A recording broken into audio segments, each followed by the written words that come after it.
Okay, let's unpack this. I want you to picture three things. Okay.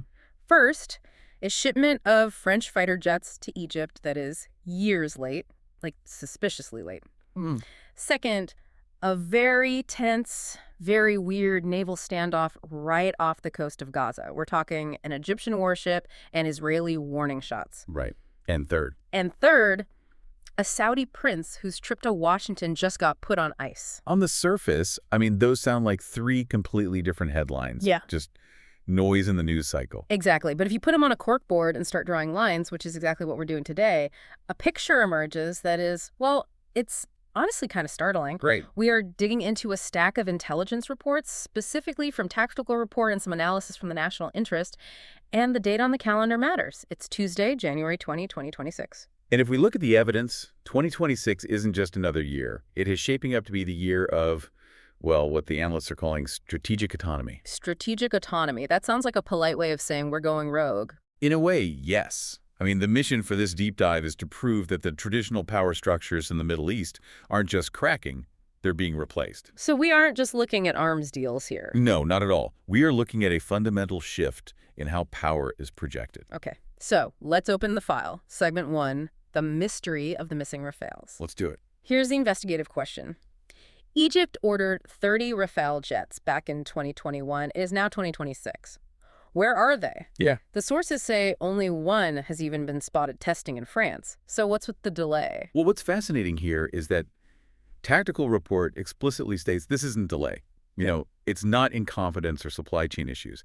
It's a deliberate hold for an upgrade. An upgrade? We aren't talking about the standard Rafale. We are talking about the Rafale F4.1. The F4.1. Okay, let's look closer at that. Because to the average person, a jet is a jet. What makes this specific variant worth waiting 5 years for? It's the difference between a fighter jet and, well, a flying command center. The sources highlight the electronic warfare suite specifically. But the smoking gun detail here, and I want you to really visualize this, is the helmet. The helmet? Yes. The Scorpion helmet-mounted display. It allows the pilot to target enemy aircraft simply by looking at them. Just by looking. It integrates with the aircraft sensors in a way that, well, previous generations just didn't. In a dogfight, you usually have to point the nose of the plane at the enemy to lock on. With this, you just turn your head. That is a massive advantage. It changes the geometry of the fight. Completely.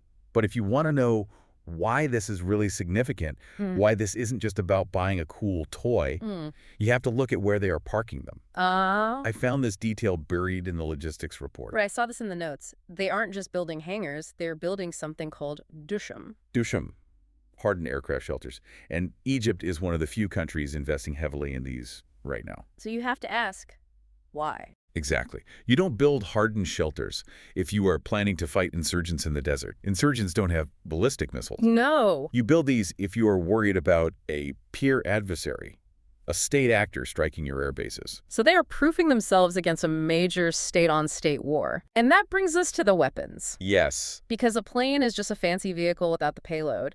And the paper trail on the armaments it's wild. It is. Egypt is pushing hard for the Meteor missile. Let's look at the specs on this thing, because they are terrifying. 2 million euros per unit. Roughly, yes. And it travels at 4 times the speed of sound.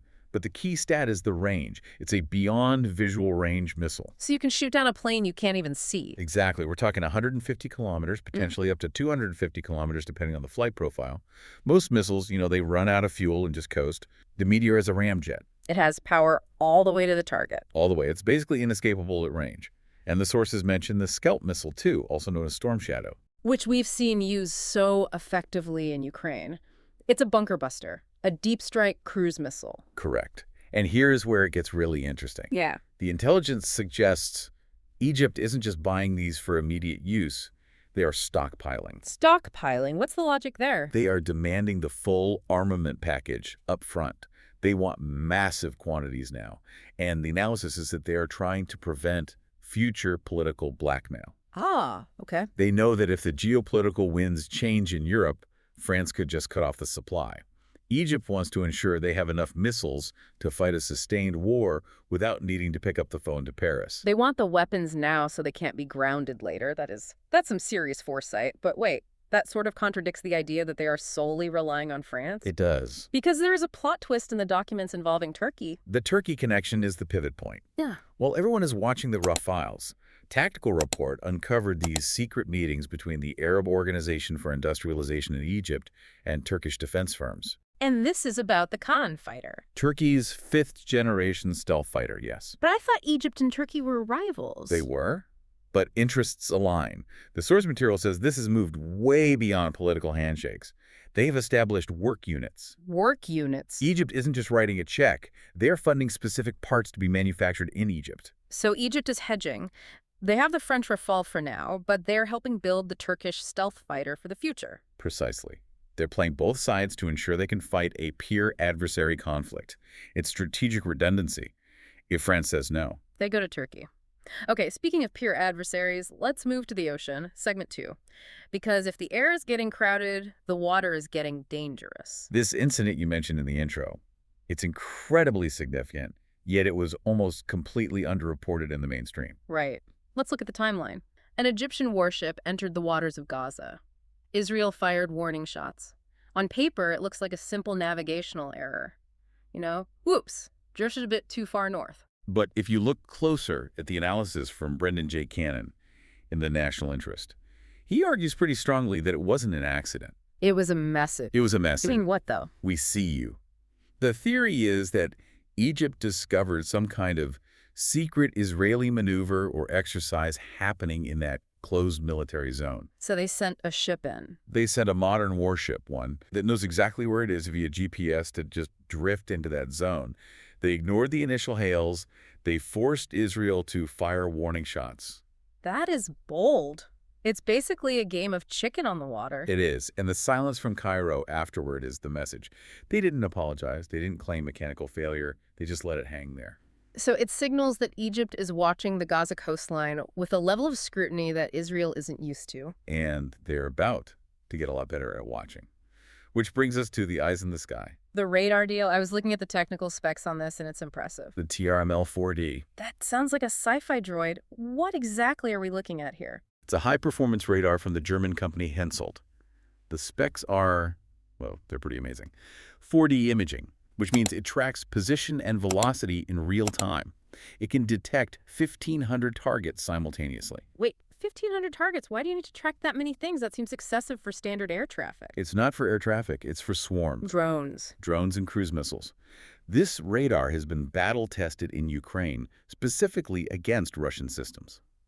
Egypt is looking at the lessons of modern warfare and realizing that high-altitude systems like the S-300 or Patriot might miss a low-flying plastic drone. The TRML-4D doesn't miss. It closes the gap. But again, just like with the jets, there is a manufacturing angle here that caught my eye. This wasn't just a purchase order. This is the critical piece. The negotiations faced friction because Egypt told the Germans, we don't just want to buy it, we want to build it. The classic give us the blueprints move. And reports indicate Germany actually gave the green light for local manufacturing of core components. It's a massive breakthrough. Germany is usually very, very tight with this technology. So let's pause and look at the board. Egypt is integrating German radar, French jets, Chinese air defense systems, and American hardware into one command center. It's a logistical nightmare, but it could be a strategic masterpiece. If they pull it off, they have a network that no single country can shut down. And that brings us to the other big player in the region, segment 3, the Saudi pivot. We are leaving Cairo and heading to Riyadh and Washington. Or rather, the lack of Riyadh in Washington. Right. Saudi Defense Minister Khalid bin Salman had a trip scheduled to the U.S. It got delayed to mid-February. Why? The official line is, scheduling. But if you dig into the sources, it's about the F-35. The deal is cold. The Trump administration, even now in 2026, is stalling. And Saudi Arabia isn't used to being told, wait. Not at all. And look at who Prince Khalid is scheduled to meet when he finally goes. It's not just a photo op. No. He's meeting Secretary of Defense Pete Hegseth, Secretary of State Marco Rubio, and Middle East envoy Steve Witkoff. That is the heavy hitter list. That's the we need to fix this now list. Exactly. But here's the scoop from the intelligence reports. While Washington stalls, Riyadh is executing Plan B. Okay. They are building what some analysts are calling a NATO of the East. A NATO of the East. Who's in the club? The core triad appears to be Saudi Arabia, Pakistan, and Turkey. Wait, Connect those dots for me. What does each one bring to the table? It's a perfect puzzle, really. Pakistan provides the manpower. They have a massive army. And crucially, the nuclear leverage. They are the muscle. Okay. Turkey provides the NATO standard manufacturing. They have the drones, the ships, and soon the fighter jets. The industrial base. And Saudi Arabia? Saudi Arabia provides the funding and the strategic depth. They're the bank and the base. The Spears of Victory exercise mentioned in the sources, that was the testing ground for this. That's right. Turkey wants to officially join the Saudi-Pakistan Defense Pact. This isn't just training, this is interoperability. And they are putting their money where their mouth is. I saw the budget figures for 2026. $12 billion. $12 billion. Just for the Saudi Air Force. It's a staggering amount for 1 year. But notice where the money is going. It's not all going to Lockheed Martin. No, I saw a mention of South Korea. Right. LG Next One and Hanwha. Saudi Arabia is shifting to South Korean missile defense systems. And why? Because Western supply chains are too political. Right. South Korea just sells the hardware. They don't ask as many questions. So what does this all mean for the region? It's a hedge against Iran. The sources mention the U.S. moving carriers like the Abraham Lincoln and the George H.W. Bush into the region to pressure Iran. But Saudi Arabia is looking at that and thinking, what if the U.S. leaves? Or what if they don't strike? They need a backup plan. They are preparing for a conflict where they might need to rely on Pakistan and Turkey to survive, not just the U.S. That is a terrifying thought for American hegemony. But it makes sense. If you can't trust the landlord, you buy your own house. Which brings us to the global context. Because this isn't just happening in the Middle East. The sources took a weird detour to Greenland. Segment 4, the resource war.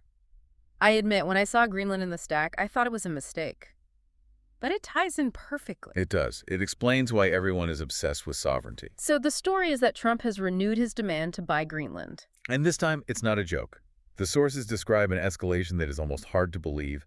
Tariffs, 10%, rising to 25% in June, imposed on European nations like France, Germany, and Denmark. Just for resisting the sale. Just for that. Yeah. And the military posturing. Europe sent symbolic troops to Greenland to stand with Denmark. But here is the irony that caught my eye in the notes, and it's a painful one. How did those European troops get to Greenland? Oh, this part is amazing. They flew on Boeing 737s. American planes. And the air cover. Often F-35s. American jets. That is just brutal. You are flying to protest American aggression on American planes. It highlights the exact problem Egypt and Saudi Arabia are trying to solve. Europe is trying to assert sovereignty while being technologically dependent on the U.S. It just doesn't work. But why Greenland? Is it just land? What's the motive? No, it's the resource war. It's about rare earth elements and the Arctic route China's Polar Silk Road. The analyst Imran Bayoumi points out that Trump views alliances as purely transactional. Right. He wants the resources. He doesn't care about the friendship. So if you are Cairo or Riyadh watching this, watching the U.S. slap tariffs on its own NATO allies over an island, you realize that American support is not guaranteed. If the U.S. treats France and Germany this aggressively, how will they treat Saudi Arabia or Egypt when push comes to shove? So Egypt buying the Rafales, building the radar, Saudi teaming up with Pakistan, it's all the same reaction. It is the realization that in 2026, you either own your security or you rent it from a landlord who might evict you at any moment. Wow. Okay, let's bring this in for a landing, the outro. We have covered a lot of ground. We have. Let's look at the investigative board one last time. We have Egypt. They are building fortresses for French jets, detecting threats with German radar, and collaborating with Turkey on stealth tech. They are decoupling from total reliance on any one power. Then we have Saudi Arabia. They are forming a triad with Pakistan and Turkey because the F-35 deal is stuck in the mud. They are funding a NATO of the East. Creating a self-sufficient Islamic military bloc. Yeah. And we have the U.S. engaging in resource wars with its own European allies over Greenland, proving that alliance is a very flexible term. The major story here isn't one specific war. It's the end of reliance. 2026 is the year these middle powers decided to stop renting their security and start owning it. It really feels like the tectonic plates are shifting. You know, usually we end with a summary, but I have a question that's been nagging me since we started this. Okay. If Egypt and Turkey, historical rivals, are now building a fifth-generation fighter jet together and Saudi Arabia is banking on Pakistani defense, What happens to U.S. influence in the region when these countries no longer need to pick up the phone? That is the multi-billion-dollar question, isn't it? Are we looking at the birth of a new superpower bloc that no one is talking about? I think we might be. And if that happens, the map we all grew up with is gone. Something to think about. Thanks for diving in with us. We'll see you on the next one.